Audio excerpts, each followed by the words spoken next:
Assalamualaikum warahmatullahi wabarakatuh.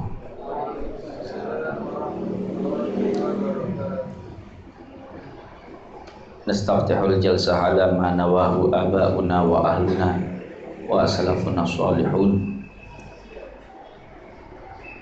Allah yadkhil niyatina fi niyatihim, tawajjuhatina fi tawajjuhatihim, wa amalana fi amalihim, wa akhlaqana fi akhlaqihim. Thumma ila hadratin nabiyil mustafa rasulillahi sallallahu alaihi wa ala alihi wa sahbihi wa sallam, wa ila arwahi man dzakartu asma'ahum inda ibtida'i kulli ta'lim, wa khususan ila ruhil muallif asy-syekh as-sayyid al-imam al-habib Abdullah bin Husain bin Tahir, wa ila ruhi murabbi arwahina asy-syekh al-hajj Muhammad Basri Alawi Murtadha, wa ila arwahi man hadar fi hadzal majlis wa hadhil musalla sabiqan wa lahiqa, khasatan minal masyayikh Kiai Munir wa Kiai Abdurrahim wa usulihim wa furahim dzawil huquqi alim majma'in.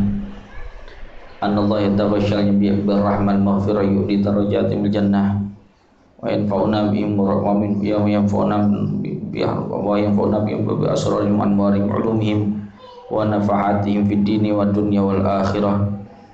Al-Fatihah. A'udzu billahi minasyaitonir rajim. Bismillahirrahmanirrahim. Alhamdulillahirabbil alamin. Arrahmanir rahim. Maliki yaumiddin. Iyyaka na'budu wa iyyaka nasta'in. Ihdinas siratal mustaqim. Siratal ladzina an'amta 'alaihim ghairil maghdubi 'alaihim waladdallin. Amin. Bismillah walhamdulillah, wassalatu wassalamu ala rasulillah Sayyidina Muhammad ibn Abdillah wa ala alihi wa sahbihi wa man wala, wa la hawla wa la quwwata illa billahi, amma ba'd. Alhamdulillah, hari ini hari yang spesial. Tidak seperti biasanya. Biasanya ngaji setelahnya isya larut malam, sekarang sebelumnya isya. Mohon maaf, sebab saya ada kegiatan kebetulan besok subuh, pada subuh di Bata-Bata Pamekasan. Jadi mohon untuk dimajukan kepada Ustadz Agus kemarin. Lalu kemudian juga tidak biasa, sholatnya tidak biasa. Ya, saya kebetulan ini masih dalam suasana menjamak sholat.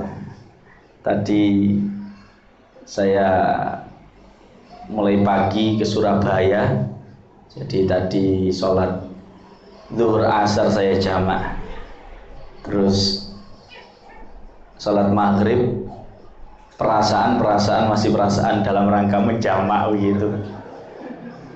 Kalau menjamak maghrib salamnya berarti pas rukuk kedua mungkin.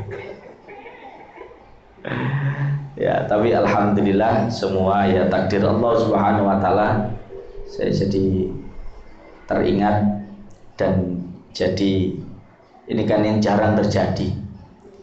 Begitu itu ada hikmah sehingga kita bisa mempraktekkan ilmu fikih yang jarang terjadi.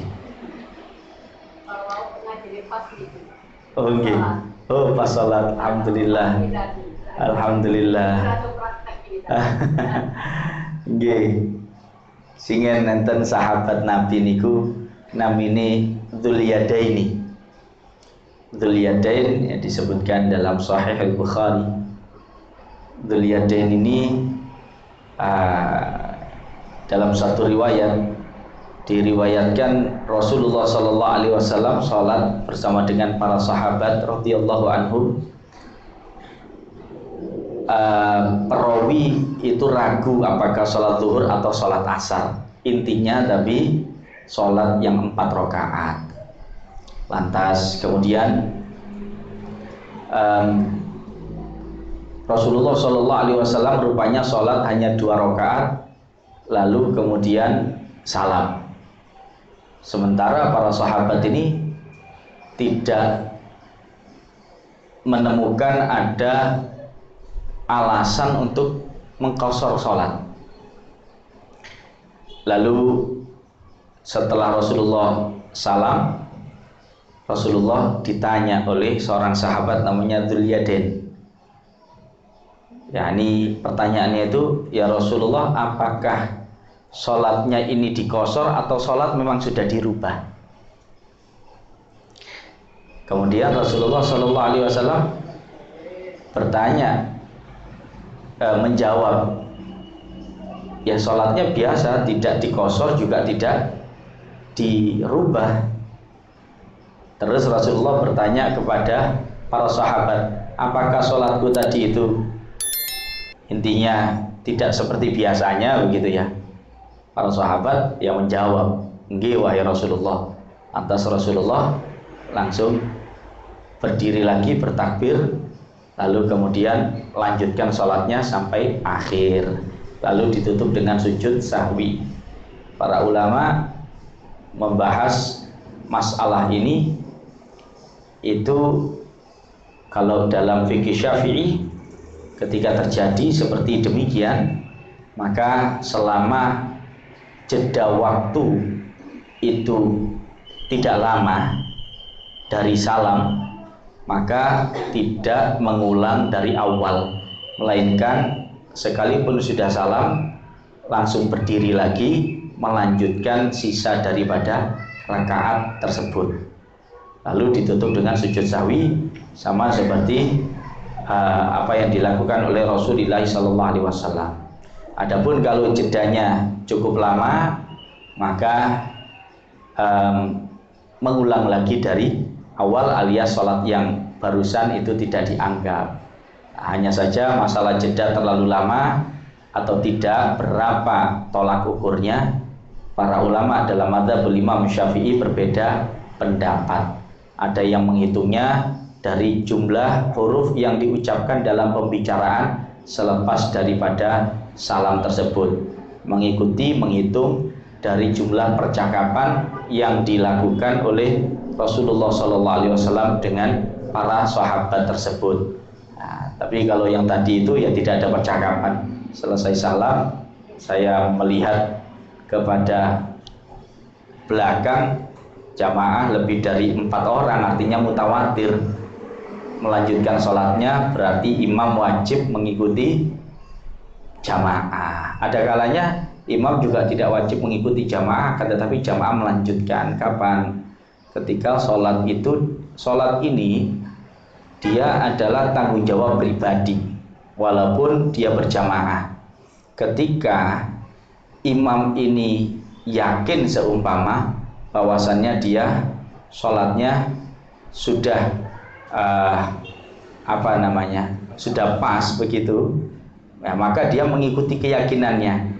Ketika dia mengetahui ada jamaah seumpama mengingatkan subhanallah atau jamaah melanjutkan sholat seperti tadi, kemudian ternyata jamaahnya ini tidak mencapai derajat mutawatir, yaitu 4 orang, ya maka imam mengikuti keyakinannya, dan jamaah yang yakin bahwasannya rakaatnya kurang, ya dia tidak mengikuti imam tapi yang melanjutkan seperti tadi. Itu kadang terjadi.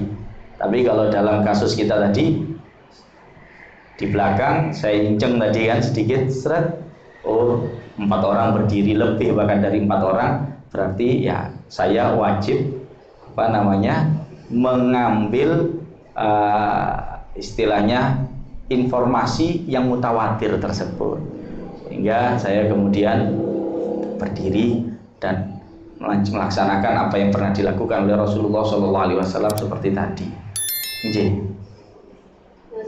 tadi karena biasanya lupa itu tidak dipimpin oleh imam, jadi saya Mufaraqah. Lanjut betul-betul mufaraqah panjenengan mepet tambah nanti kan melakukan ada yang ikut panjenengan ada yang berdiri kita sebuti ngoten iki. Mboten napa-napa. Alhamdulillah. Mboten napa-napa. Nggih. Biasanya sendiri. Nggih. Kalau panjenengan pimpin kan dadi Allah Subhanahu ikut panjenengan dadi antaranya kula niki mboten saran niku kan ngoten. Nggih, mboten napa-napa. Karena mendahulukan karena saya tadi terlambat begitu misalnya. Nggih, mboten napa-napa. Nggih. Iku sing ngaji niku berfungsi bahas masalahkan babnya bab ini perkara apa.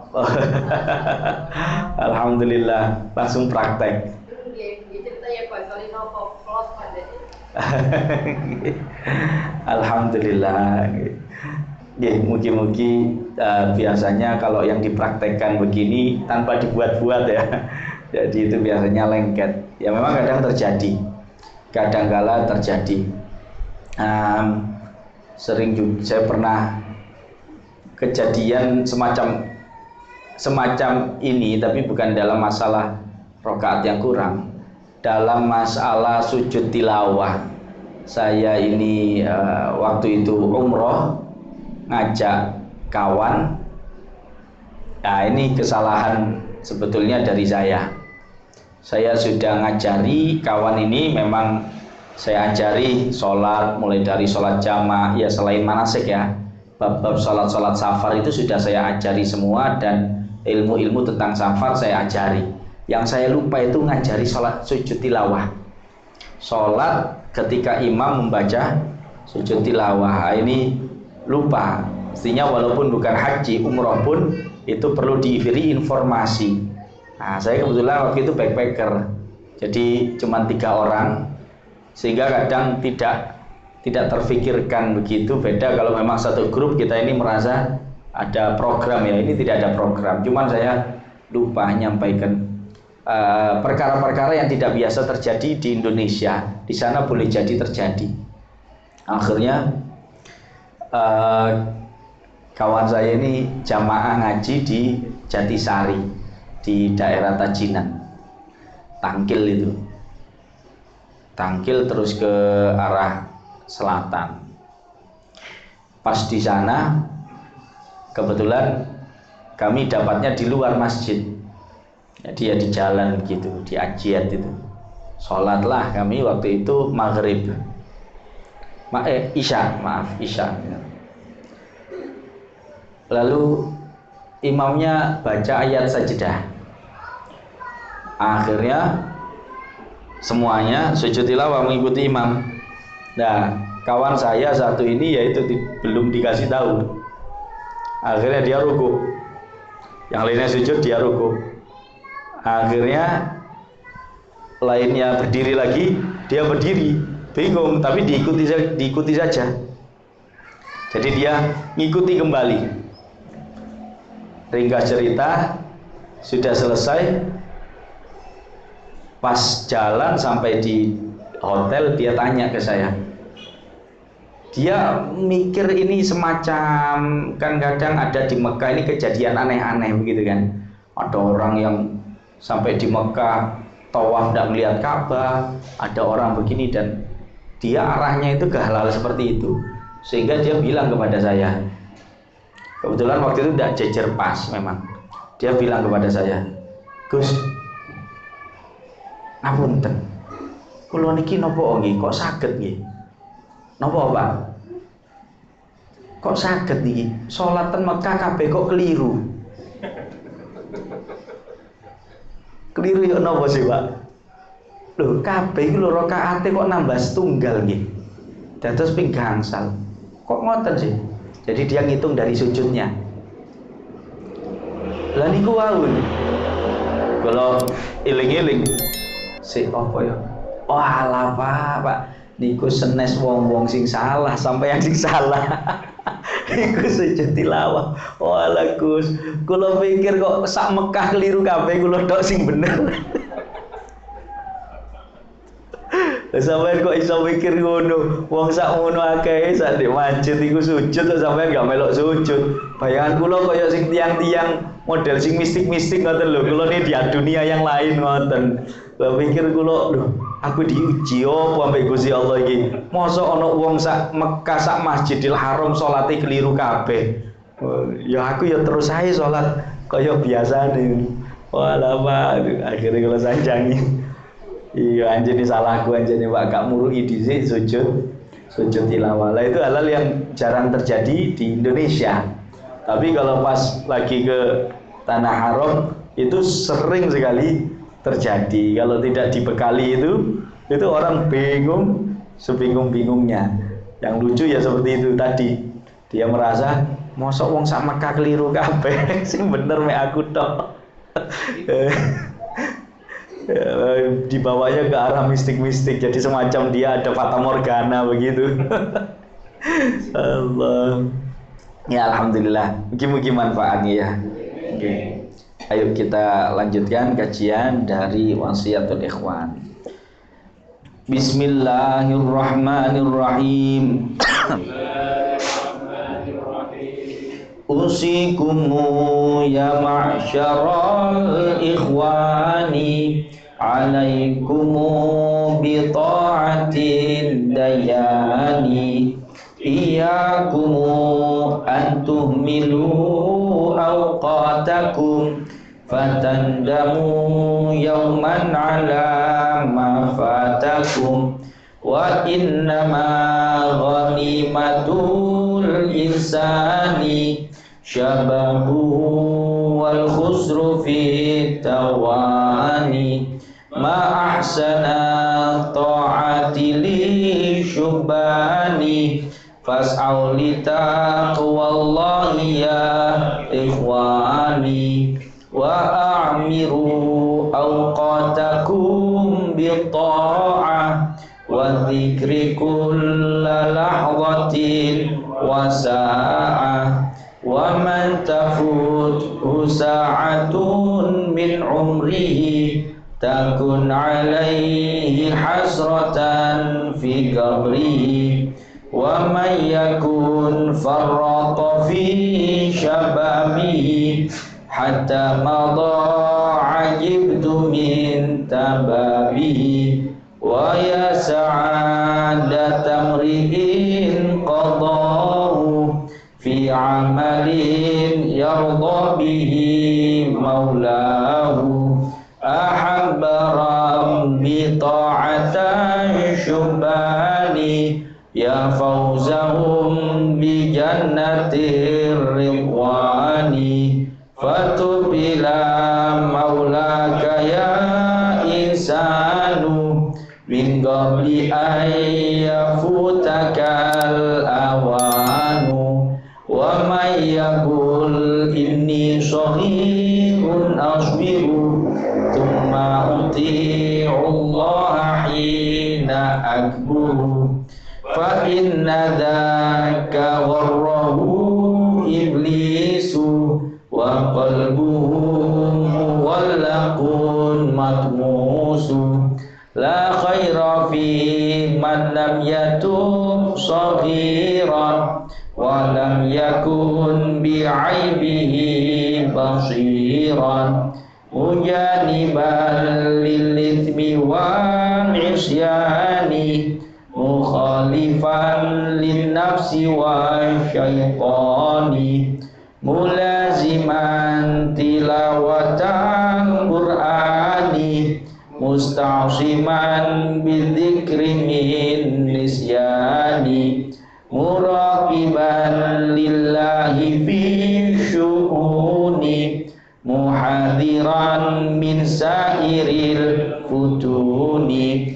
mujaniban radha'ilal akhlaqi mujafian kulla idal khalaqi mu'ariban linazghatin dhulali wa sawlatil ahwa wa su'il hali fa in aradtal fawza bin najati fasluk sabilal haqqi wal hudati ya man yarawmul fawza fil jannati bil mushtaha wa sairil ladzati inhab ila sajadati fil ashari wahris alal awradi wal adkari wahdhar riya'an nasi fi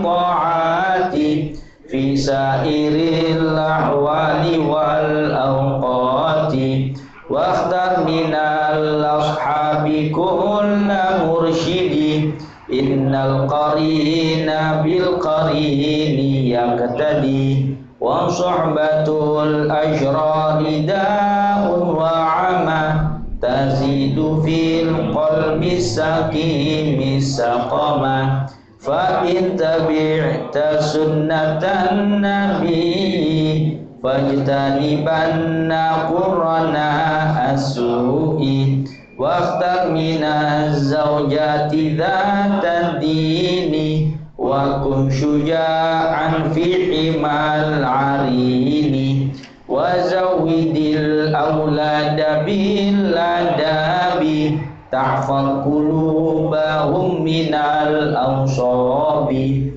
wa hadzibin nufusa bil qur'ani wa la tada'ha nuhbata syaitani wa haris ala ma sannahu rasulu fahuwal huda wal haqqu idh yaqulu da'an kama yaquluhu dhullalu fa fihi kullul khusri wal wabalu wa asdaqul hadithi qawlu rabbina wa khairu hadillahi an nabiyina. Kalau wingi dugi wa zawidi nggih wa zawidil auladi niku nggih sakniki napa sakniki wa zawidi nggih. Bismillah walhamdulillah wassalatu wassalamu ala rasulillah sayyidina Muhammad ibn Abdillah wa ala alihi wa sahbihi wa man wala wala haula wala quwata illa billah. Halaman 10 nggih. Wa asdaqul hadithi qaulu rabbina. Oh nggih. Qala al-muallif rahimahullahu ta'ala wa nafa'ana bihi wa bi ulumihi fid dharaini amin. Wa asdaqul hadithi qaulu rabbina wa khairu hadillahi an-nabiyina. Utawi dawu kang paling bener iku dawuhe pangeran kita lan bagus-baguse pituduhe Allah iku kang saking nabi kita. Niki terus alhamdulillah kula kali panjenengan iki gadah kitab sing paling hebat, sing paling sae inggih menika Al-Qur'anul Karim. Kitab Al-Qur'an niki di samping Al-Qur'an merupakan kitabullah ingkang diturunaken marang Kanjeng Nabi lajeng marang kita sedaya. Al-Qur'an niki nggih mukjizat. Mukjizat Kanjeng Nabi Muhammad sallallahu alaihi wasallam. Nek kitab-kitab lintu-lintune niku sanes mukjizate nabi-nabi sing angsal kitab-kitab niku wau. Taurat, Injil, Zabur, niku kitab-kitab Allah. Ananging sanes mukjizat. Menawi Al-Qur'an niku mukjizat. Napa mukjizate nggih kathah dibahas boten telas-telas dari sisi manapun, sudut pandang apapun. Paling gampang niku masalah penjagaan Al-Qur'an. Al-Qur'an niki dijagi estu dening Allah Subhanahu wa taala. Lan mansus disebataken piyambak kali Gusti Allah ten Al-Qur'an niku piyambak. Nggih niku napa Al-Qur'an dijagi pun gampange ngeten. Sedaya kitab-kitab sing wonten ten donya niki seumpami dihilangkan, gampange misal diobong kabeh, kitab napa mawon, nggih, kirangan niku kitab agama, kitab sing dianggap kitab suci, atau kitab yang lain, seumpami kabeh diobong niku pun telas boten enten malih. Tapi nek Al-Qur'an mushaf sadonya niku dikumpulno lajeng diobong, lak sik pancet wonten Al-Qur'an niku tidak berubah sedikit pun dan bisa disusun ulang.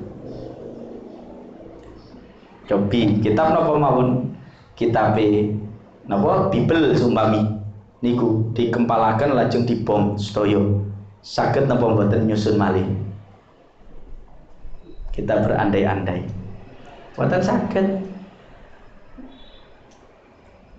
Lajeng kitab lintune, kitab napa mawon lah jenengan seumpami napa nate nulis kitab lajeng dibom mboten enten naskah satupun kengken wangsuli malih, padahal jenengan piyambak sing nyusun niku mboten ngarah saged persis, mboten ngarah saged. Tapi nek Al-Qur'an seumpami dibuang kabeh wis mboten wonten malih sing jenenge mushaf niku tasih wonten napa keranten diapalno, sing ngapalno mboten kok tiyang setunggal, jutaan orang menghafalkan Al-Qur'an.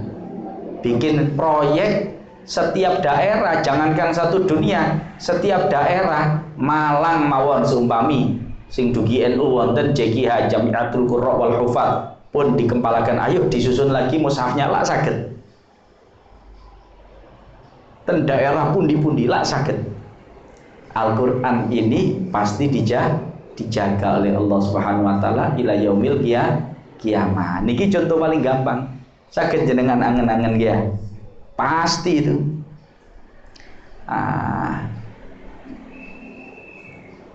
Dan ini adalah salah satu mukjizat Al-Qur'an. Dia dijaga oleh Allah Subhanahu wa taala hingga hari kiamat. Sing jagi sinten? Gusti Allah. Kali napa jagine? Kelawan diapalno tiang mboten kok muslim tok sing ngapalno. Non muslim ngapalno Quran. Mungsuhi Quran nggih ngapalno Quran tiang-tiang orientalis. Sing jagi Quran niku Gusti Allah menggerakkan mboten kok tiang muslim tok. Nyuwun sewu sakniki wonten ten handphone Quran nggih. Wonten ten pundi-pundi aplikasi Al-Qur'an niku jenengan tingali sinten sing damel niku. Niku perusahaan pundi napa perusahaan muslim senes tiang Cina kathah niku memproduksi Al-Qur'an. Kali Gusti Allah diarahkan dia memproduksi itu walaupun dia yang dituju adalah uang, tapi di balik itu dia tidak sadar dia ikut membantu penjagaan Al-Qur'an. Masya Allah niku Al-Qur'an. Milo Al-Qur'an ini dari situ saja kita cukup akal seseorang itu meyakini bahwasannya Al-Qur'an ini asdaqul hadits, paling benarnya ucapan. Karena Allah Ta'ala menyatakan inna nahnu nazzalna dzikra wa inna lahu lahafizun. Satu ayat ini saja sudah membuktikan kamilah yang menurunkan Al-Qur'an dan kami juga yang akan menjaganya. Hingga saat ini Al-Qur'an terjaga, maka satu ini saja sudah menjadi bukti bahwasanya asdaqul hadits adalah qaulu rabbina, yaitu paling benarnya ucapan adalah ucapan Tuhan kami yang ada di dalam Al-Qur'anul Karim itu. Dan apa-apa yang disampaikan oleh Nabi Muhammad Sallallahu Alaihi Wasallam melalui hadis beliau, termasuk di dalamnya juga hadis qudsi. Nah, pelajaran sing wonten ten Al-Qur'an, kata sangat pelajaran yang ada di Al-Qur'an. Al-Qur'an itu satu hurufnya saja itu ada para ulama yang ahlul kasyaf mengatakan di balik satu huruf itu ada 500.000 ilmu. Ini ulama yang kasyaf. Lah, kasyafnya seorang wali itu ya tetap terbatas. Sedangkan kalamullah itu tidak terbatas. Dengan keterbatasan seorang hamba itu bisa menjangkau satu huruf ada 500.000 ilmu. Tapi tetap itu bukan hakikatnya. Hakikat Quran itu adalah lautan tidak bertepi. Banyak sekali ilmu yang disampaikan di dalam Al-Qur'anul Karim. Hikmah-hikmah, Masya Allah. Tiang seumpami pados tuntunan Al-Qur'an ngoten, waduh, hidupnya itu pasti akan teratur dan tertata. Dalikal kitabu la raiba fi hudallil muttaqin. Petunjuk estu tidak ada keraguan di dalamnya. Kula paringi contoh, kula wedal napa ten panjen nggih nerangaken tentang Nabi Ibrahim niku ya. Yaitu ayat 124. Nah niki kita pendet tafsir pun lanjutannya. Di dalam yang kemarin saya sampaikan itu kan 124 125 dari surah Al-Baqarah, wa idzi batala Ibrahim rabbuhu bi kalimatin fa atammahun. Ngoten nggih.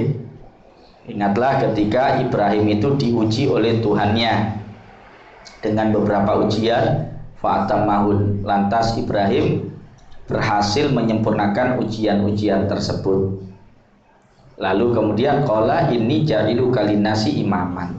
Allah Ta'ala memberikan hadiah kepada Nabi Ibrahim bahwasannya dia akan dijadikan imam bagi seluruh manusia oleh Allah Subhanahu wa Ta'ala. Lajeng Kanjeng Nabi Ibrahim nyuwun datang Gusti Allah supados sedaya keturunane diparingi nikmat ingkang sami kados ngoten niku. Qala wa min dzurriyyati. Lajeng napa respone jawabane Allah Ta'ala? Qala la yanalu ahdi adz-dzalimin. Iya Ibrahim tak kabulno tapi gak gawe kabeh, mek digawe sing taat-taat to. Nah niki sampun kula terangaken niku disebut atau al-uluhiyah. Nggih. Atau al-uluhiyah, pemberian yang dikatakan oleh para ulama adalah pemberian yang berhubungan dengan keuluhiyahan Allah Subhanahu wa Ta'ala, yakni penyembahan. Lajeng enten malih dungane Kanjeng Nabi Ibrahim, wa id qala Ibrahim rabbi ja'al hadza baladan aminan warzuq ahlahu minat tamarat. Jadi Kanjeng Nabi Ibrahim itu berdoa minta agar Allah menjadikan kota Makkah sebagai kota yang aman, dan konsekuensi logisnya juga otomatis meminta rezeki untuk kota Makkah dan penduduknya berupa buah-buahan di dalam hadis tersebut, di dalam ayat tersebut. Kemudian Kanjeng Nabi Ibrahim ingat yang kemarin itu Allah untuk memberikan karunia memilih hanya untuk yang taat-taat saja. Sebelum Allah menyatakan hal yang sama, kemudian Nabi Ibrahim menyusulkan lagi kepada doa itu bahwasannya yang dipintakan hanyalah man amana minhum billahi wal yaumil akhir, orang-orang yang beriman saja. Tapi ternyata apa responnya Allah Ta'ala? Wa man kafaro, ya orang yang kafir juga akan saya beri. Di sini Allah ingin memberikan kepada Nabi Ibrahim itu pelajaran bahwasannya pemberian itu yang pertama dan yang kedua tidak sama. Yang pertama itu apa? Yang pertama disebut dengan atau uluhiyah. Jadi pemberian Allah Ta'ala kepada hambanya berupa pembebanan tugas-tugas ibadah, tugas-tugas pelayanan, tugas-tugas penyembahan. Jadi taklif itu pembebanan, pemberian tugas. Orangnya disebut mukallaf. Taklif atau pembebanan, jenengan kan dibebani. Dibebani apa? Tugas ibadah. Innani anallah la ilaha illa ana fa'budni. Sesungguhnya aku adalah Allah, tidak ada Tuhan selain aku, maka sembahlah aku. Nah, ini ada pembebanan di situ.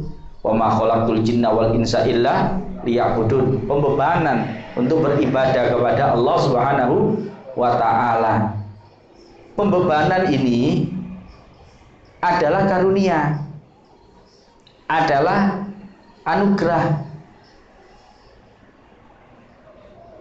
tapi tidak dijangkau oleh semua orang. Nyuwun sewu, orang yang dibebani ini adalah orang yang mukallaf. Jenengan pengin dados mukallaf napa mboten mukallaf? Pengin akil balik napa mboten akil balik pengine? Nen? Akil balik kan? Nggih. Jenengan mboten pengin kan? Mboten akil balik.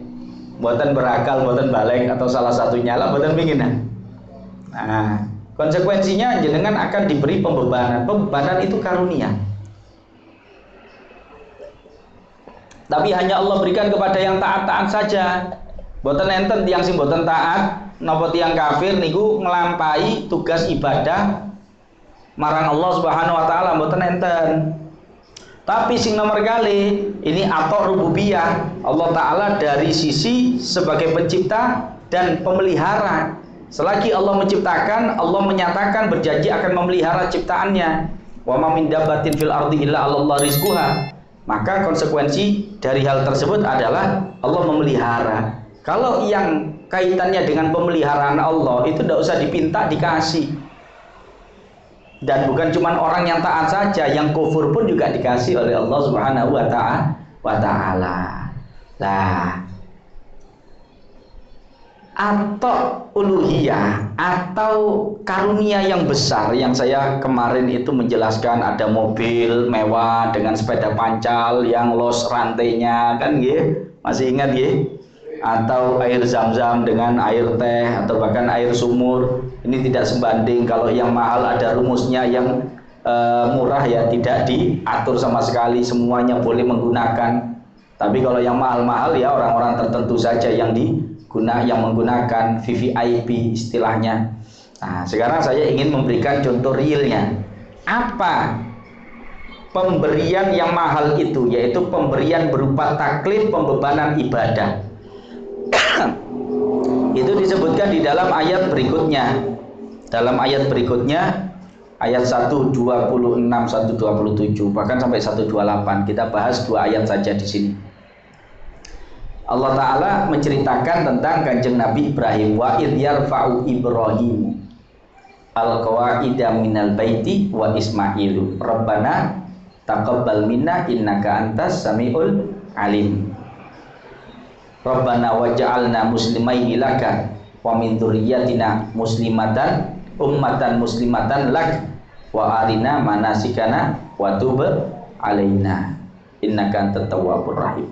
Ya, 2 ayat ini saja. Kita ingin tahu ya asdaqul hadis ini petunjuk. Di situ Allah Subhanahu wa taala menceritakan masa lampau itu menggunakan, kalau yang tadi itu wa idh qala wa idh batala itu menggunakan kalau dalam nahwu fi'il madhi. Cerita masa lampau di 124, 126 itu pakai fi'il madhi. Wa idh qala wa idh batala. Apa sih fi'il madhi itu? Kata kerja yang menceritakan peristiwa yang terjadi atau dikerjakan pada masa lampau.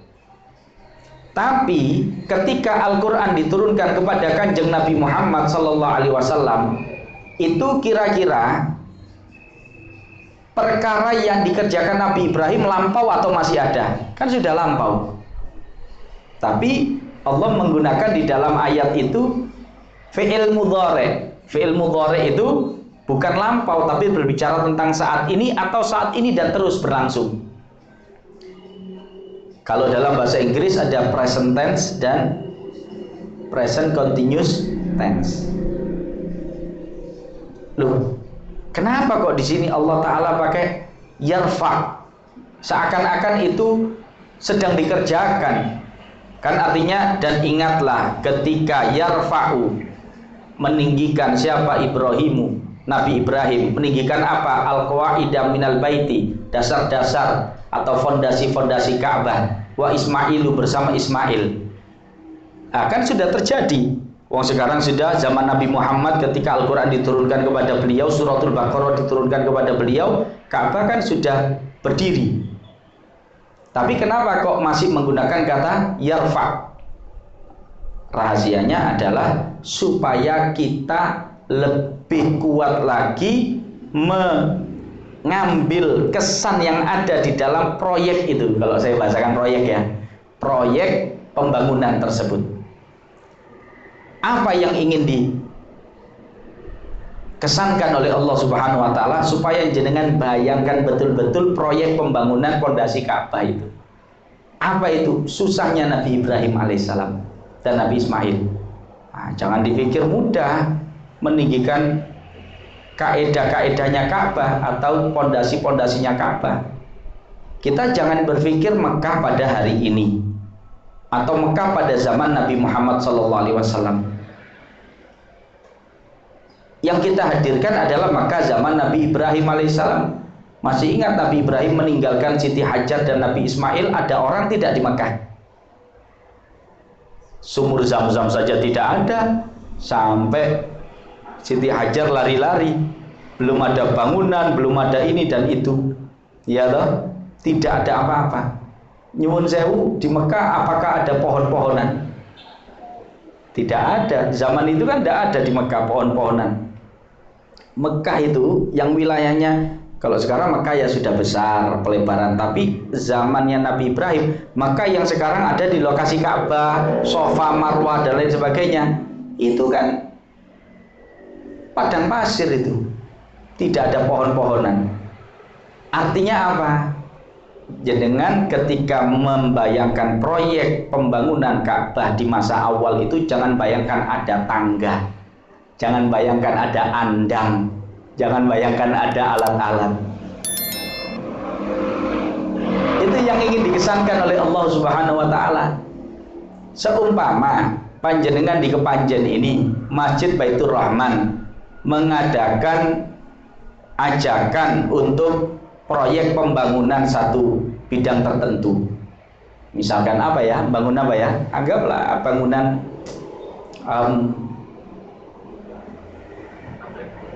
lantai 2. Lantai 2, oke, kita bayangkan lantai 2. Hari Senin tanggal 11 Desember, semua jamaah Masjid Baitur Rahman Kepanjen diundang untuk kerja bakti membangun lantai 2. Oke. Hari H yang datang cuma 2 orang saja. Oke, panjenengan kali panjenengan. Tidak ada yang lainnya. Kemudian tidak disediakan alat sama sekali untuk nukang. Nyuwun sewu, jenengan tetap garap atau pulang?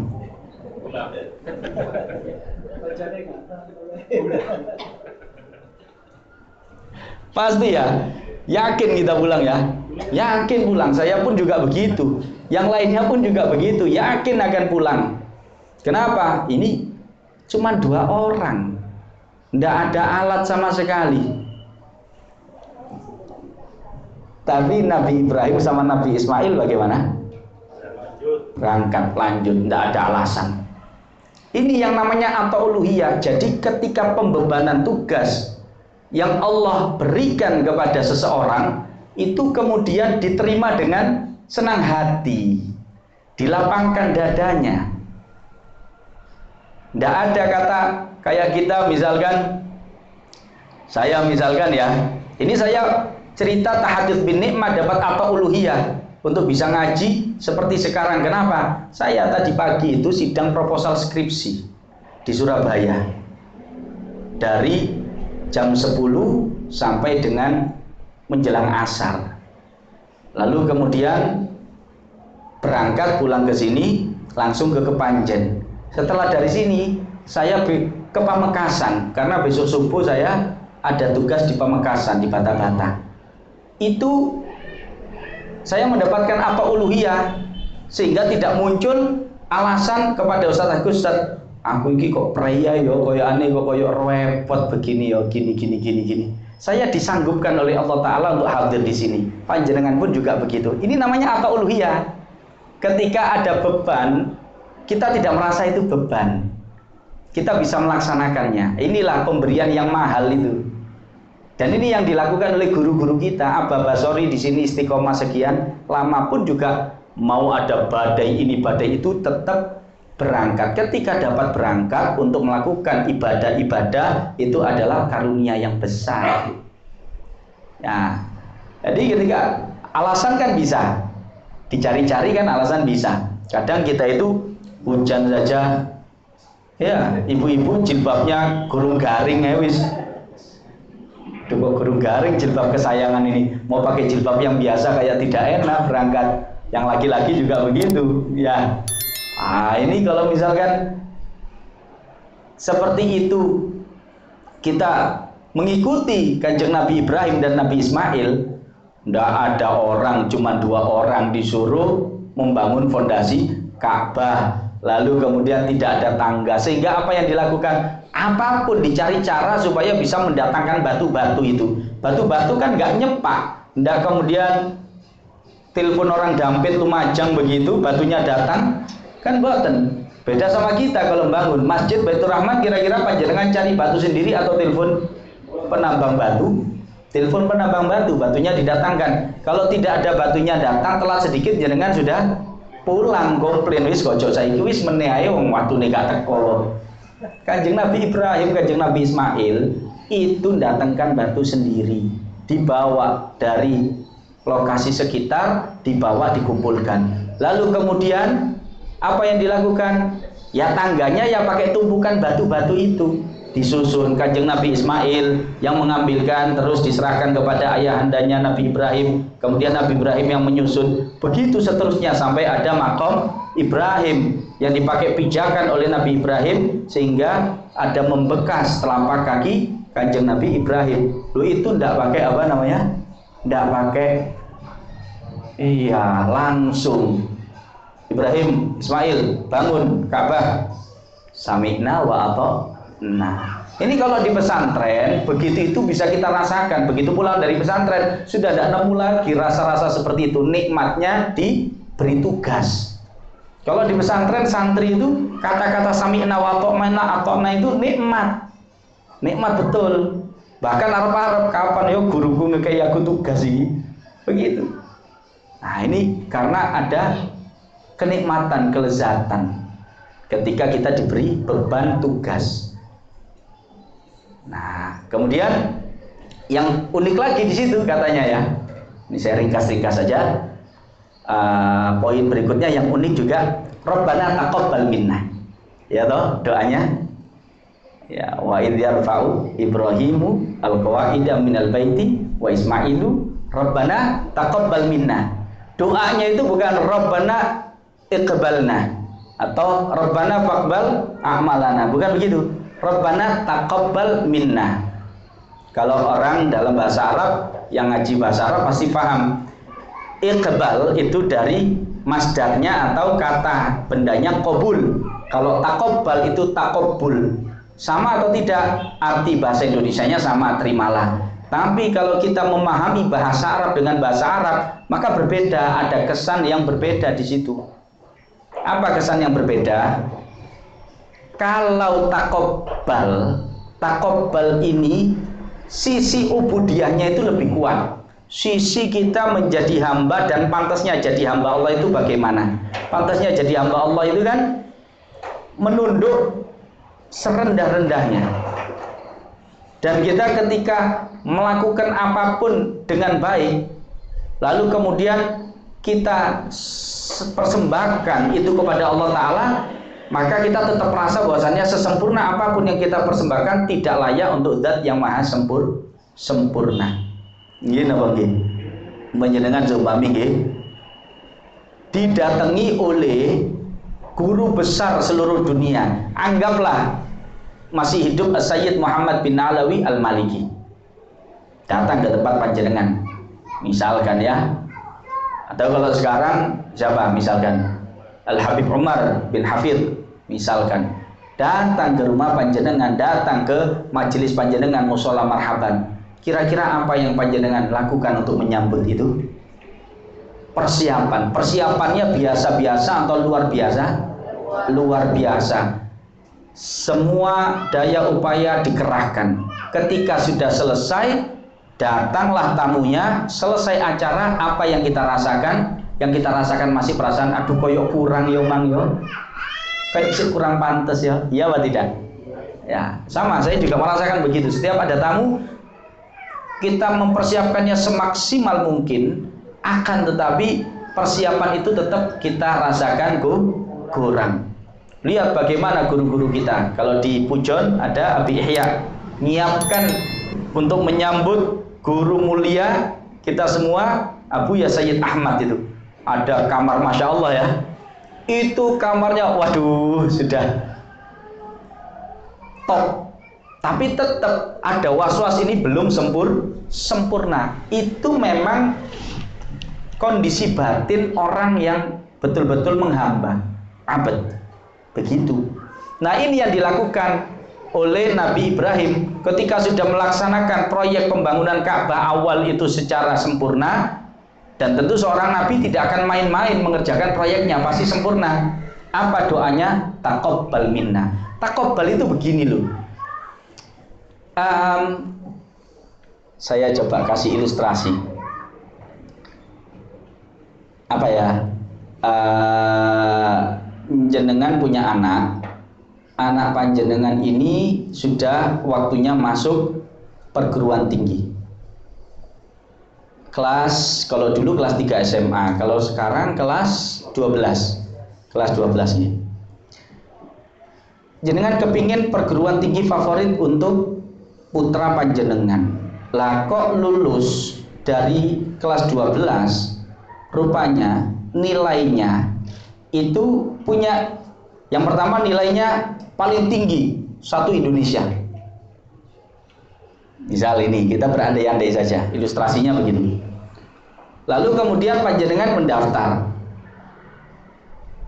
Apa yang ada di dalam hati panjenengan tentang masalah ini diterima atau tidak? Nilai tertinggi se-Indonesia. Percaya diri. Tidak ada perasaan Arab diterima. Iki pasti diterima soalnya. Tidak ada H2C, Arab cemas. Sudah usah harapan nih pasti sudah, kan begitu kan. Yang kedua, ilustrasinya panjenengan punya putra. Putranya nilainya ngepres atau bahkan di bawah daripada standar masuk kampus favorit tersebut. Kira-kira apa yang jenengan lakukan ketika sama-sama bertemu dengan Pak Rektor, kok kenal dengan Pak Rektor itu? Jenengan jadi orang yang pertama.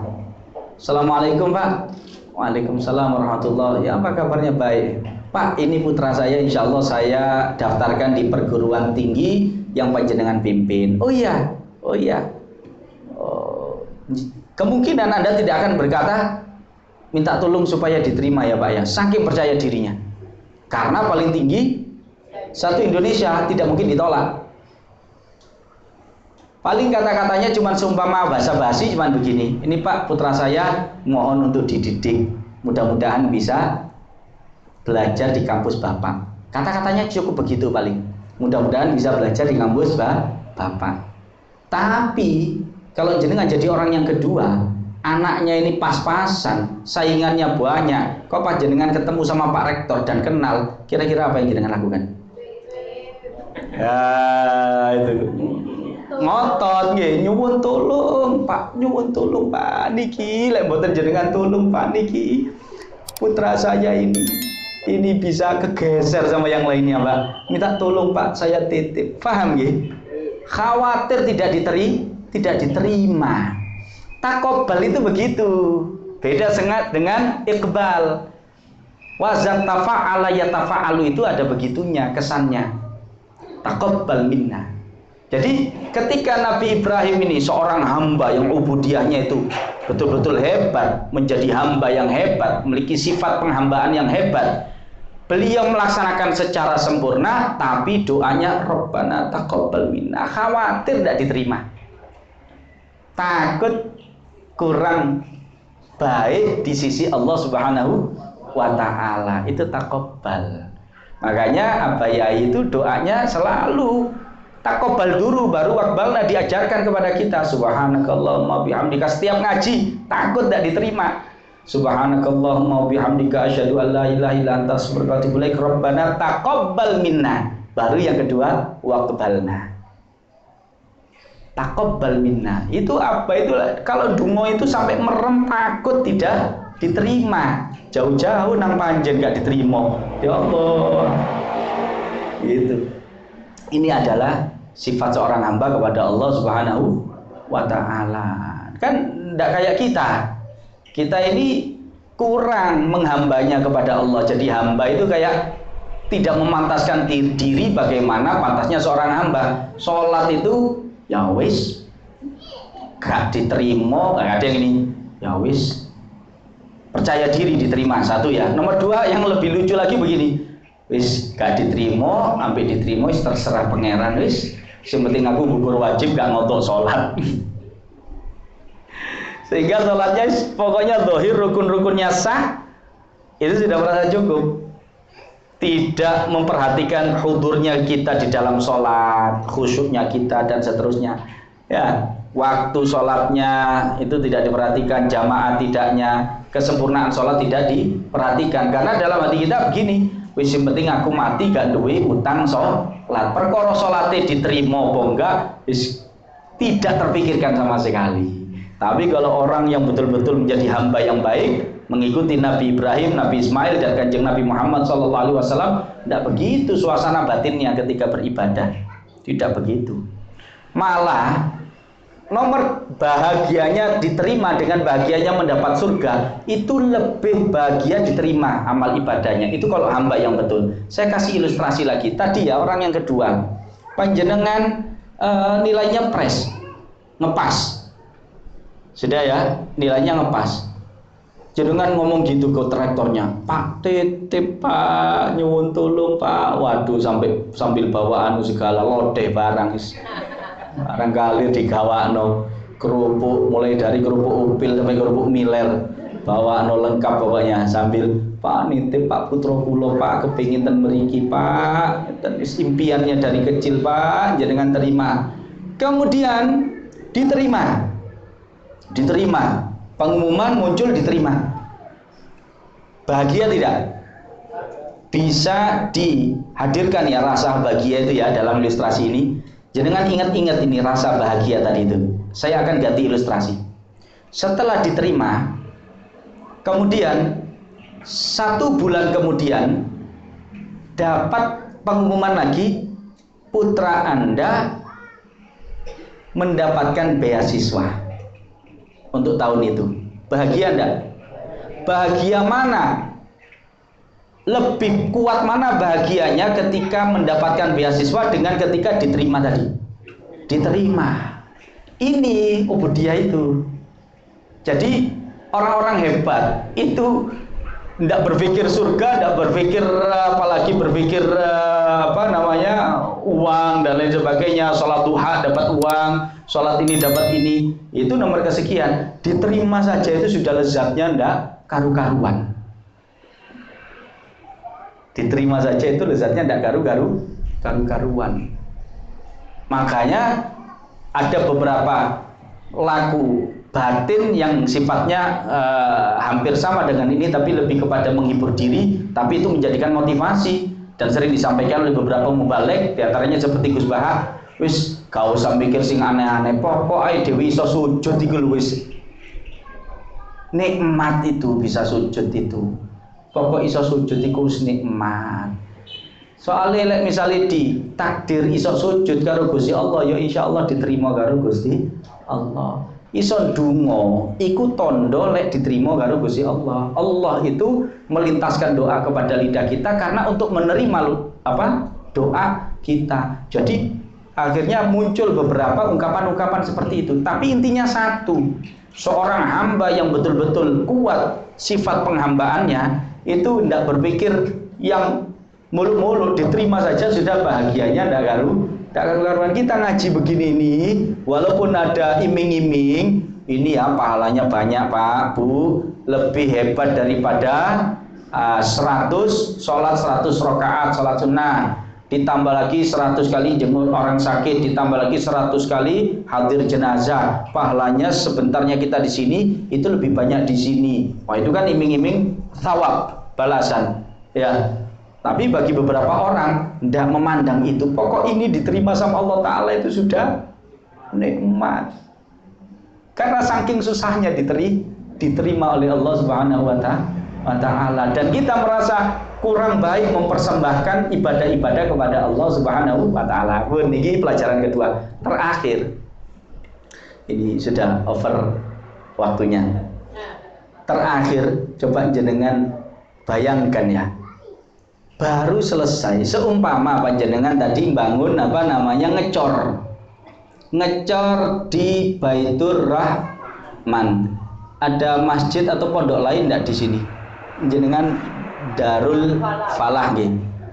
Habis dari ngecor di Darul Falah seharian, kira-kira jamaah kita ini ada enggak yang nantang saat itu juga begitu selesai terus datang misalkan ke Ustadz Agus, paginya di Baitur Rahman ngecor, siangnya Ustadz Agus ngecor, kemudian datang, Ustadz Agus, aku jalur tugas ngecor maneh.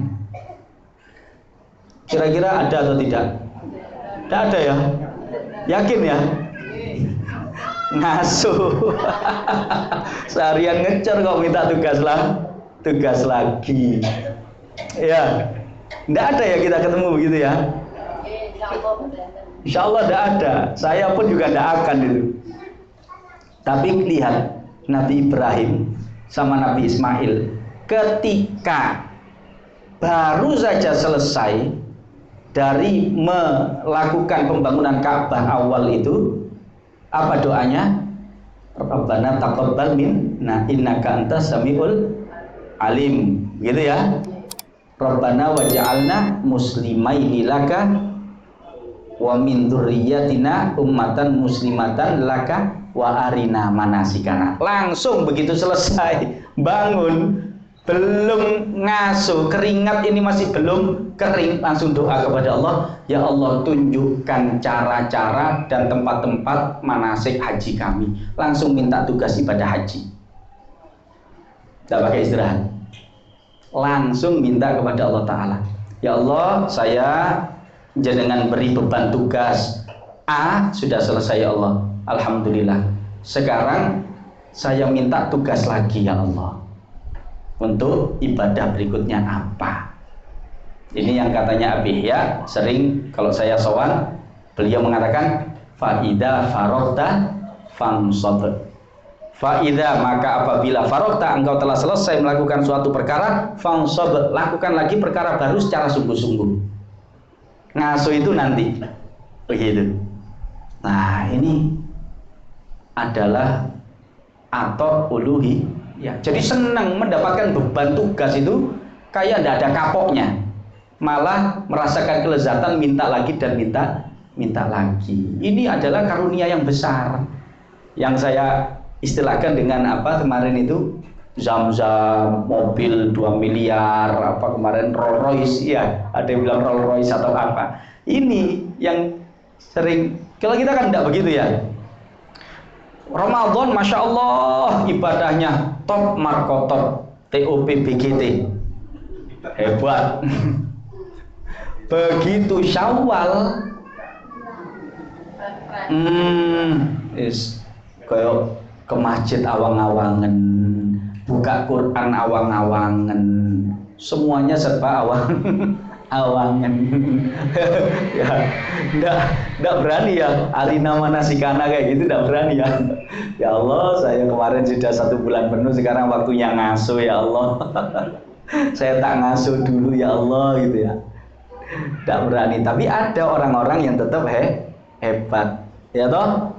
1 hari selesai, kemudian masuk ibadah puasa Syawal lagi 6 hari, tetap baca Qurannya, tetap ininya tetap dilaksanakan, sholat sunnahnya tetap, sodako tetap berjalan tetap. Nah, itu dia mendapatkan karunia yang disebut atau uluhiyah. Jadi atau uluhiyah ini tidak diberikan kepada semua orang. Ini maksudnya katanya para mufassir itu adalah bentuknya taklif, pembebanan tugas ibadah yang mana Allah berikan kepada seseorang dan diterima oleh orang itu dengan lapang dada dan senang hati, sam'an wa ta'atan, dan orangnya merasakan kelezatan di dalam tugas-tugas tersebut. Ini namanya pemberian besar. Kalau yang satunya yang katanya Allah Ta'ala, kalau ini mah ya orang-orang kafir juga saya kasih, ini bab rezeki, bab begitu-begitu. Tapi kalau bab ibadah-ibadah yang khusus begini, itu tidak semua orang diberi oleh Allah Subhanahu wa Ta'ala. Nah, ini hebatnya Al-Quran, menjadi betul-betul pegangan hidup. Jangan kalau misalkan mengikuti apa yang dilakukan Nabi Ibrahim, Nabi Ismail dan yang lainnya yang diceritakan Allah di dalam Al-Quran, kira-kira menjadi sosok orang yang hebat atau tidak? Hebat kalau betul-betul memegang petunjuk Al-Quran. Nah, sisi-sisi itu komplit Al-Quran ini, yaitu dikatakan wa asdaqul hadits qaulu rabbina wa khairu hadillahi an-nabiyina, dan ditunjukkan langsung apa yang ada di dalam Al-Quran oleh Nabi Muhammad SAW. Kana khuluquhul Quran, sebaik-baik petunjuk adalah yang datang dari Nabi kita, Nabi Muhammad SAW. Jadi kesimpulannya begini wis, ringkasnya kita upayakan satu, kalau ada tugas ibadah sambut dengan senang hati. Jangan terlalu banyak alasan, saya masih begini, saya masih begitu. Ya, disuruh nutup aurat bilang, wah hati saya masih kocor. Terlalu banyak alasan. Disuruh tugas, ya terima dengan apa? Dengan langsung dilaksanakan. Ini ya. Kemudian setelah melaksanakannya, jangan lupa merendam, merengek-rengek, bukan kepada rektor supaya diterima, kepada Allah Subhanahu wa Ta'ala. Rabbana taqabbal minna innaka antas samiul alim wa tub alaina innaka antat tawwabur rahim. Kan gitu doanya Abah kalau ngajar kan? Abah yain. Rabbana taqabbal minna, takut tidak diterima. Walaupun kita sudah maksimal menyempurnakan ibadah kita, tapi kita persembahkan itu kepada Zat yang maha sempurna. Ya kayaknya nggak pede begitu.